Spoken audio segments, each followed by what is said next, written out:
Bismillahirrahmanirrahim. Assalamualaikum warahmatullahi wabarakatuh. Waalaikumsalam warahmatullahi wabarakatuh. Baik, pertama alhamdulillah saya ucapkan puji syukur kepada Allah Subhanahu wa taala karena berkat dan rahmat-Nya lah sehingga kita bisa melaksanakan kegiatan perkuliahan yakni presentasi dengan materi model pembelajaran PBL, PJBL dan Discovery Learning. Kemudian salam beringan salam, tak lupa juga saya ucapkan Allahumma shalli ala sayyidina Muhammad wa ala ali sayyidina Muhammad kepada Nabi Muhammad sallallahu alaihi wasallam, yang mana beliau telah membawa umatnya dari zaman kebodohan hingga zaman seperti yang kita rasakan saat ini, yaitu zaman yang penuh dengan ilmu pengetahuan.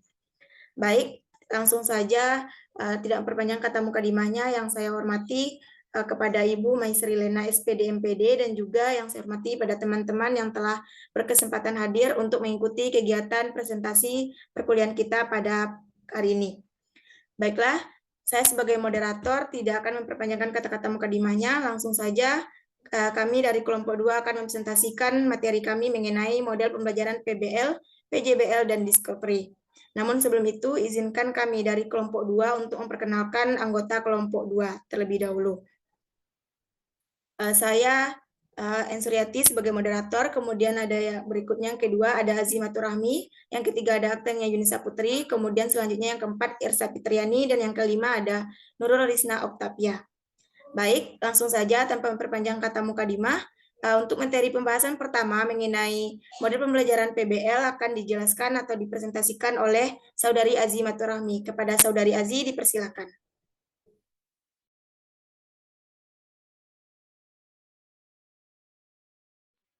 Baik, terima kasih atas kesempatannya moderator.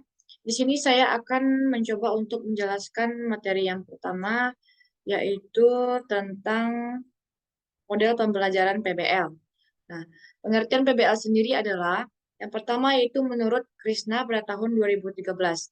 Problem Based Learning atau model pembelajaran berbasis masalah adalah suatu model pembelajaran yang di dalamnya terdapat masalah dan pertanyaan yang mampu mendorong peserta didik untuk melakukan penyelidikan atau diskusi. Kemudian, menurut Kemendikbud pada tahun 2014, PBL diartikan sebagai suatu model pembelajaran yang menyajikan masalah konstekstual, sehingga mendorong peserta didik belajar dalam kelompok untuk memecahkan masalah tersebut dan mengikat peserta didik terhadap rasa ingin tahu.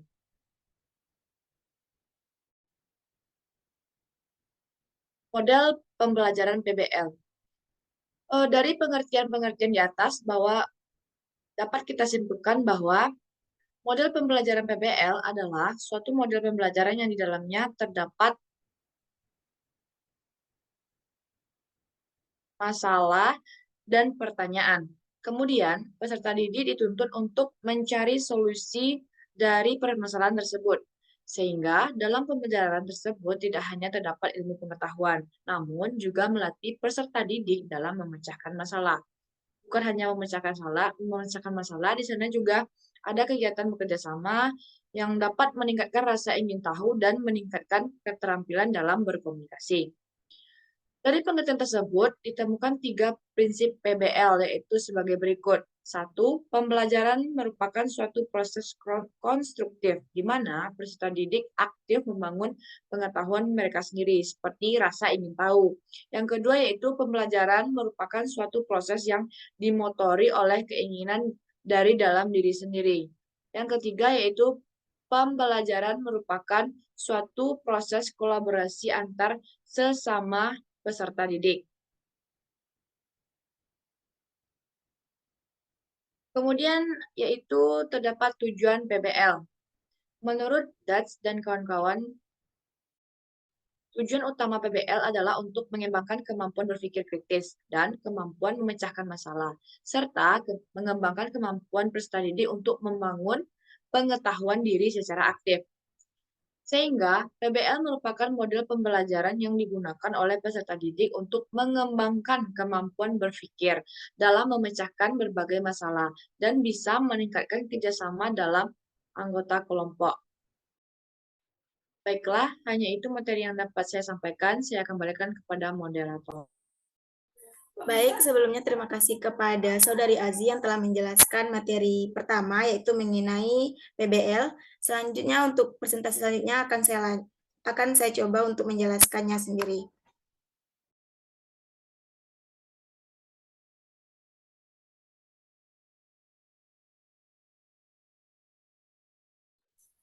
Baiklah, selanjutnya saya akan membahas mengenai karakteristik PBL, di mana menurut Arens pada tahun 2008, karakteristik PBL ini ada beberapa. Yang pertama, pembelajaran dimulai dengan pemberian masalah yang abstrak. Artinya, di sini pembelajaran dimulai dengan memberikan permasalahan yang nyata yang ada di lingkungan dan bersifat umum. Kemudian yang kedua, masalah yang dipilih sesuai dengan tujuan pembelajaran. Artinya, masalah yang dipilih dalam pembelajaran tersebut harus sesuai dengan tujuan pembelajaran agar permasalahan yang dipilih sinkron ataupun sesuai dengan tujuan pembelajaran yang hendak dicapai. Kemudian yang ketiga, siswa menyelesaikan masalah dengan penyelidikan atau observasi. Maksudnya, untuk menyelesaikan masalah dari masalah yang telah ditentukan tadi, maka siswa harus melakukan pengamatan ataupun observasi bagaimana cara untuk menentukan solusi dari permasalahan tersebut. Yang keempat, siswa mencari solusi untuk menyelesaikan masalah bersama anggota kelompoknya, karena di sini merupakan problem based learning. Jadi siswa dalam menyelesaikan masalah tersebut bekerjasama dengan anggota kelompok yang telah ditentukan.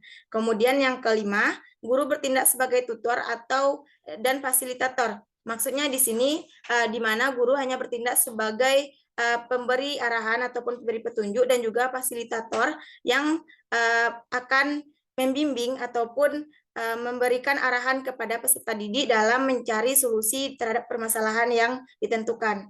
Kemudian yang keenam, siswa bertanggung jawab untuk memperoleh pengetahuan dan informasi yang beragam. Maksudnya siswa di sini harus mencari berbagai solusi ataupun penyelesaian terhadap masalah yang telah ditentukan tadi. Tidak hanya terdapat satu jawaban saja dari setiap permasalahannya.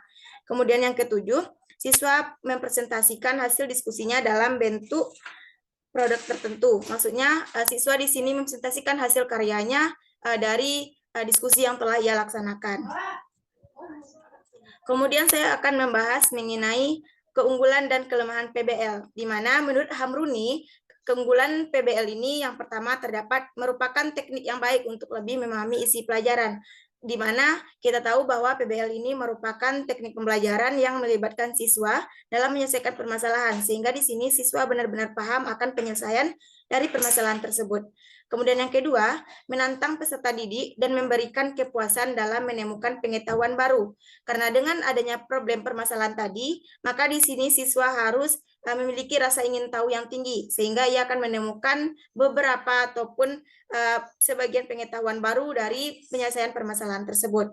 Kemudian yang ketiga, meningkatkan aktivitas pembelajaran peserta didik. Nah, jika dalam pembelajaran tersebut melibatkan banyak kegiatan siswa, maka otomatis aktivitas ataupun kegiatan pembelajaran peserta didik akan bertambah atau meningkat.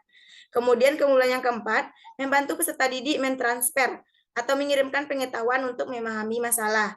Jadi PBL ini merupakan model pembelajaran yang dapat membantu peserta didik dalam memperoleh sehingga mampu mentransfer ilmu pengetahuan tersebut untuk memahami masalah dan juga menyelesaikan permasalahan yang telah ditentukan. Kemudian keunggulan yang terakhir, membantu peserta didik untuk mengembangkan pengetahuannya. Nah, di mana PBL ini merupakan model pembelajaran problem based learning yang dimana dengan pembelajaran ini bisa mengembangkan pengetahuan peserta didik karena ia bertanggung jawab dalam menyelesaikan permasalahan tadi sehingga tentu akan memberikan sedikit pengetahuan terhadap permasalahan yang ia selesaikan. Selain itu, di balik keunggulan dari adanya model pembelajaran PBL ini, tentu ada juga kelemahannya. Nah, yang pertama, saat peserta didik tidak memiliki minat dan kepercayaan, maka ia akan malas untuk mencoba menyelesaikan masalah. Artinya di sini, dalam melaksanakan atau menerapkan model pembelajaran PBL, peserta didik harus benar-benar memiliki rasa motivasi dan juga keinginan yang tinggi agar penyelesaian ataupun dalam menyelesaikan masalah ia memiliki tekad untuk menyelesaikannya dan mencari berbagai cara agar permasalahan tersebut dapat diselesaikan. Kemudian yang kedua, keberhasilan pembelajaran membutuhkan cukup banyak waktu karena merupakan dalam permasalahan tentu kita akan mengadakan observasi atau pengamatan. Kemudian juga kita pasti akan melihat ataupun menganalisis permasalahan tersebut, sehingga tidak hanya langsung masalah ditentukan langsung dapat jawaban, tentu butuh waktu untuk memproses agar mendapatkan jawaban tersebut. Kemudian yang ketiga, tanpa memahami masalah yang dipelajari, peserta didik tidak akan belajar apa yang ingin mereka pelajari. Maksudnya di sini adalah peserta didik harus benar-benar memahami masalah tersebut agar ia bisa belajar dan menyelesaikan permasalahan tersebut. Jadi harus dibutuhkan tingkat pemahaman siswa atau peserta didik dan juga tingkat nekatnya, keinginannya untuk memahami permasalahan tersebut. Itu untuk kelemahan dari pembelajaran PBL. Kemudian ada penerapan PBL. Nah,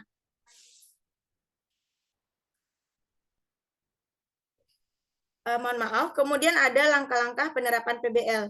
Nah, menurut Nur, pada tahun 2011, langkah penerapan PBL ini ada beberapa. Yang pertama, yaitu mengorientasikan peserta didik terhadap masalah. Maksudnya di sini, di mana kita atau pendidik seharusnya menjelaskan tujuan pembelajaran dan sarana atau langkah yang dibutuhkan, sehingga nanti peserta didik akan terarah dalam menyelesaikan permasalahan tersebut. Kemudian yang kedua, mengorganisasi peserta didik untuk belajar, di mana di sini pendidik membantu peserta didik mendefinisikan atau mengorganisasikan tugas belajar yang berhubungan dengan masalah yang diorientasikan pada tahap sebelumnya, yang telah disampaikan pada tahap orientasi pada tahap pertama. Kemudian yang ketiga, membimbing penyelidikan individual dan kelompok, di mana di sini pendidik membantu peserta didik dalam membagi karya tugas dari masing-masing anggota kelompoknya dan juga merencanakan bagaimana karya ataupun solusi dari permasalahan tersebut serta bagaimana hasil dari pemecahan masalah tersebut. Dan langkah keempat, mengembangkan dan menyajikan hasil karya, di mana di sini membantu untuk berbagi menyelesaikan hasil dari karya yang telah dibahas tadi pada tahap yang ketiga, yaitu membimbing penyelidikan. Maka di sini pada tahap yang keempat, mengembangkan dan menyajikan hasil karya. Nah, setelah dilakukan observasi pada tahap ketiga, setelah dilakukan pengamatan dan juga mendapatkan hasil, maka pada yang keempat ini kelompok dan juga dengan bantuan guru mengembangkan dan menyajikan hasil karya tersebut.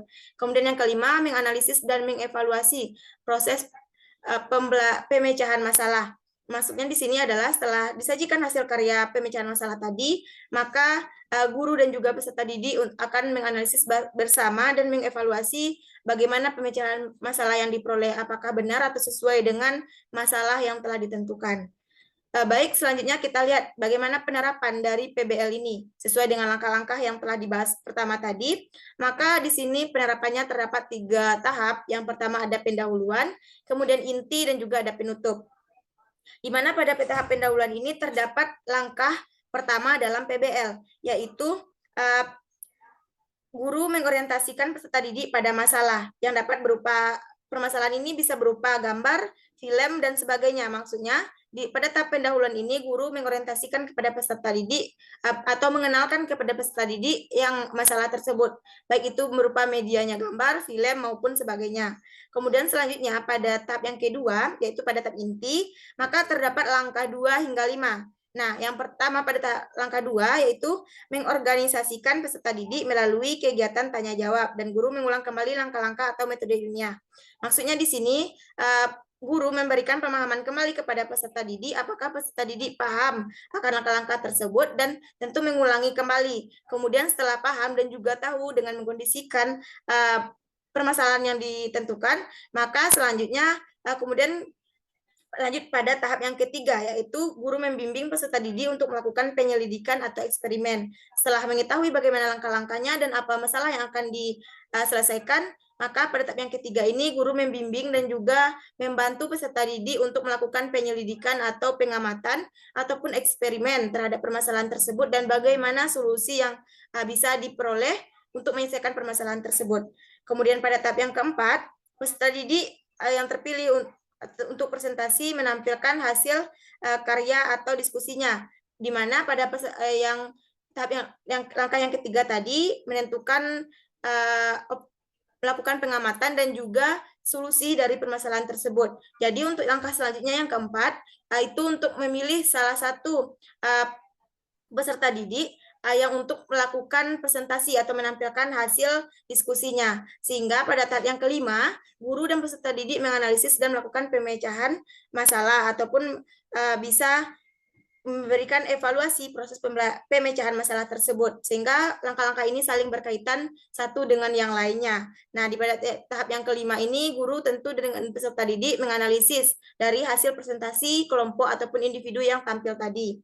Selanjutnya yang terakhir yaitu pada tahap penutup, di mana di sini peserta didik dengan bimbingan guru menyimpulkan hasil dan juga guru bisa memberikan remedial kepada peserta didik jika hasil yang diperoleh peserta didik tersebut kurang maksimal atau kurang memuaskan, sehingga ini merupakan tindakan akhir bagi guru untuk melihat juga perkembangan dari peserta didik dalam menerapkan model pembelajaran PBL ini. Jadi jika hasilnya kurang memuaskan atau tidak sesuai dengan tujuan pembelajaran, maka guru bisa bertindak ataupun memberikan kesempatan kepada peserta didik untuk memberikan remedial ataupun pengulangan untuk mendapatkan hasil yang lebih maksimal. Baik, mungkin itu sekian materi yang dapat saya sampaikan dan saya jelaskan. Jika ada kesalahan, saya mohon maaf. Langsung saja untuk materi selanjutnya, yaitu model pembelajaran PJBL, di mana model pembelajaran ini akan dijelaskan oleh pemateri selanjutnya, yaitu kepada Saudari Irsa Fitriani. Kepada Saudari dipersilakan. Baik, terima kasih kepada moderator atas kesempatannya. Nah, di sini saya akan menjelaskan tentang model pembelajaran PJBL, yaitu pengertian model pembelajaran PJBL.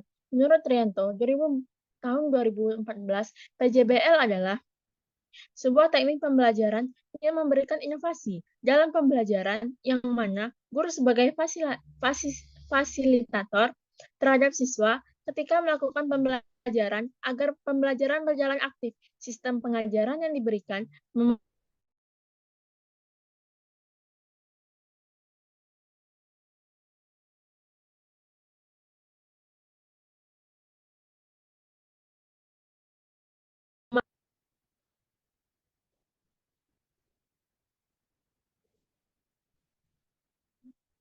lanjut. Nah, di sini terdapat langkah-langkah PJBL. Yang pertama yaitu penentuan proyek, di mana guru bersama dengan peserta didik menentukan tema ataupun topik proyek. Yang kedua, perancangan langkah-langkah penyelesaian proyek, di mana guru memfasilitasi peserta didik untuk merancang langkah-langkah kegiatan penyelesaian proyek beserta pengelolaannya. Nah, yang ketiga, penyusunan proyek, di mana guru memberikan pendampingan kepada peserta didik.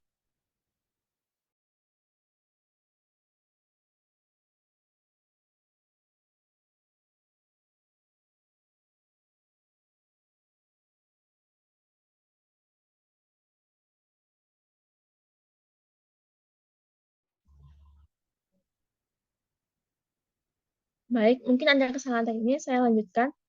Yang ketiga, penyusunan jadwal pelaksanaan proyek, di mana guru memberikan pendampingan kepada peserta didik melakukan penjadwalan semua kegiatan yang telah dirancangnya. Nah, yang keempat, penyelesaian proyek dengan fasilitas dan monitoring guru. Di sini, guru memfasilitasi dan memonitor peserta didik dalam melaksanakan rancangan proyek yang telah dibuat. Yang kelima, penyusunan laporan dan presentasi atau publikasi proyek, di mana guru memfasilitasi peserta didik untuk mempresentasikan dan mempublikasikan hasil karya yang telah dibuat. Yang keenam, evaluasi proyek dan hasil proyek, di mana guru dan peserta didik pada akhir proses pembelajaran melakukan refleksi terhadap aktivitas dan hasil tugas proyek yang telah dilakukan.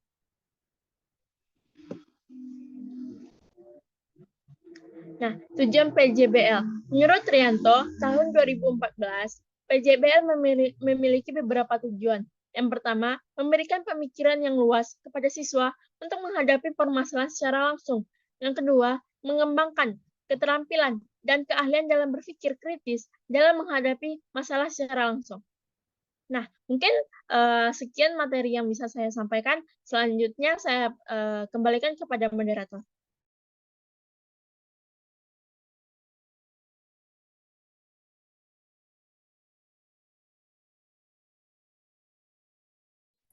Baik, terima kasih kepada Saudari Irsa Fitriani.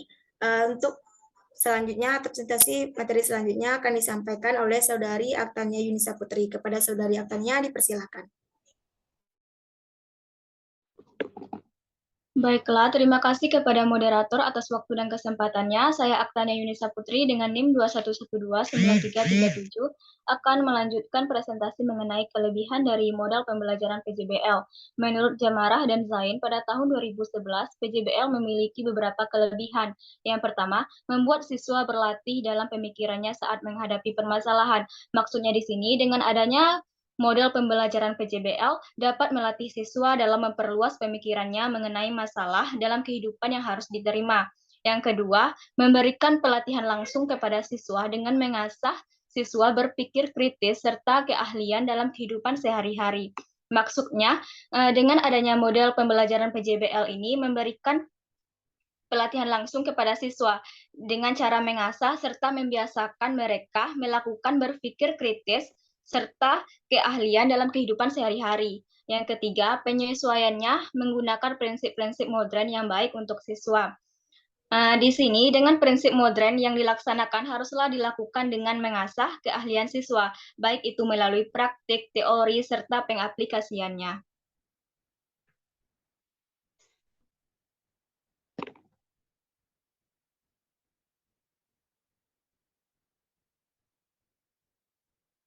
Selanjutnya, kekurangan model pembelajaran PJBL.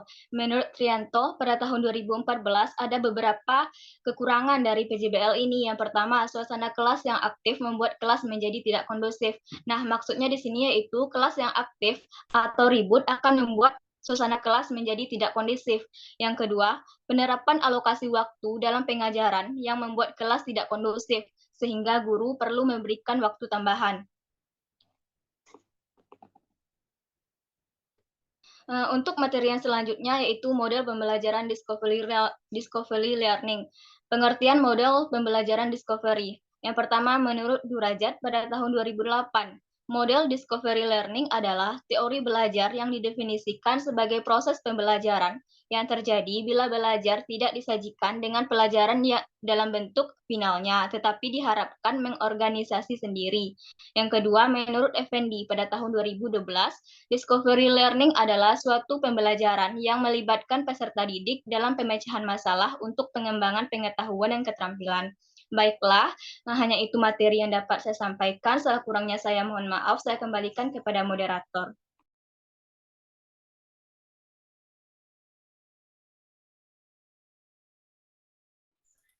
Baik, terima kasih kepada Saudari Aktania atas penjelasan materinya.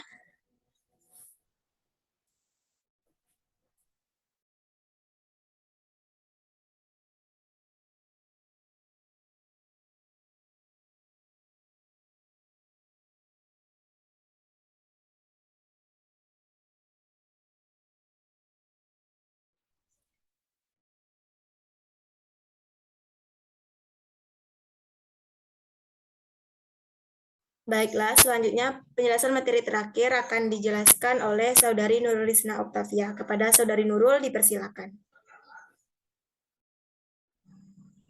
Baik, terima kasih kepada moderator atas waktunya. Saya Nurul Rizna Oktavia dengan NIM 21129090. Di sini saya akan menjelaskan mengenai langkah-langkah model pembelajaran discovery learning, yang mana menurut Sinambela 2017, langkah-langkah dari model pembelajaran discovery learning adalah yang pertama, stimulation atau pemberian rangsangan. Di sini, siswa diberikan permasalahan di awal sehingga siswa memiliki rasa keingintahuan. Yang kedua, problem statement atau pernyataan identifikasi masalah. Guru memberikan kesempatan kepada siswa untuk mengidentifikasi kejadian baru permasalahan yang relevan dengan bahan pelajaran. Yang ketiga, data collection atau pengumpulan data, yang mana siswa diberikan kesempatan untuk mengumpulkan informasi yang sesuai. Yang keempat, data processing atau pengolahan data, yaitu kegiatan proses pengolahan data informasi yang didapatkan oleh siswa. Yang kelima, verification atau pembuktian, yang mana tindakan ini mengenai pernyataan sesuai apakah tidaknya dengan hasil yang sudah ada. Dan yang terakhir, generalization, yaitu menarik kesimpulan atau generalisasi. Maksudnya, di sini guru memberikan kesimpulan terhadap siswa mengenai pembelajaran discovery learning tersebut. Kemudian, kelebihan dari model discovery learning ini adalah yang pertama, membantu siswa untuk memperbaiki dan meningkatkan keterampilan-keterampilan dan proses-proses kognitif.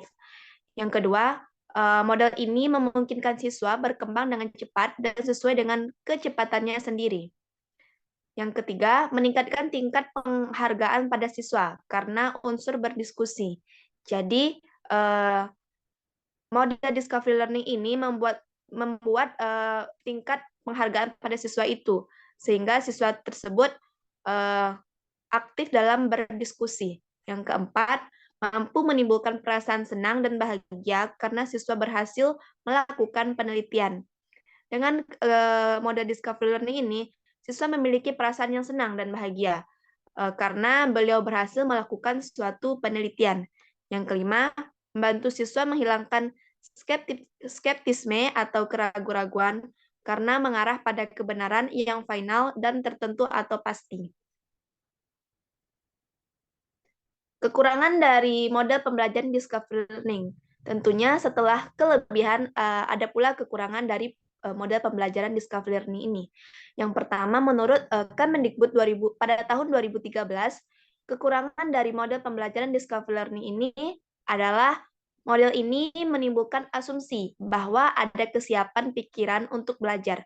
Bagi siswa yang kurang memiliki kemampuan kognitif yang rendah, akan mengalami kesulitan dalam berpikir abstrak, atau yang mengungkapkan hubungan antara konsep-konsep yang tertulis atau lisan, sehingga pada gilirannya akan menimbulkan frustasi.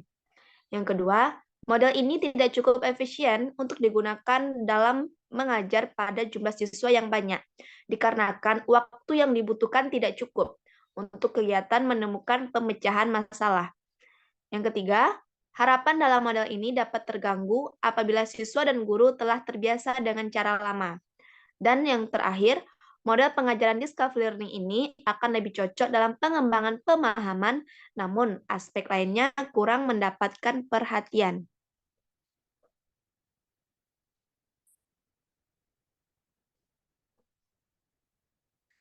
Baiklah, sekian materi yang dapat saya sampaikan. Untuk selanjutnya, saya kembalikan kepada moderator. Terima kasih.